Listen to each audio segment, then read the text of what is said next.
బంగారం రేట్లు పడినప్పుడల్లా ఒక కొత్త కథ సృష్టించి మళ్ళీ రేట్లు పెంచే ప్రయత్నం చేస్తారు. అందులో ఇప్పుడు మరొక కథ బిగిన్ చేశారు. అంతర్జాతీయ పరిణామాలతో పసిడికి మరోసారి డిమాండ్ ఏర్పడిందట. ఏం పరిణామాలు మారినాయంట? ఇంకా భారత్ పాకిస్తాన్ యుద్ధం అయిపోయింది. రష్యా ఉక్రెయిన్ యుద్ధం నార్మల్ అయిపోయింది.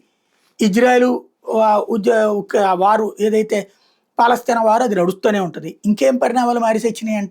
ఇంకా అమెరికాకి సంబంధించిన పరిణామాలు రొటీన్‌గానే నడుస్తుంటాయి. కాకపోతే ఏదో ఒక వంక ఆ పదం రాయాలి ధరలు పెరగడానికి.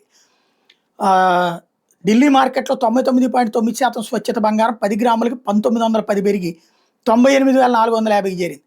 99.5% స్వచ్ఛత బంగారం సైతం 1870 లాభపడి 98,000 స్థాయిని అందుకుంది. బలహీన డాలర్ పసిడి ధరలకు మద్దతునిచ్చింది.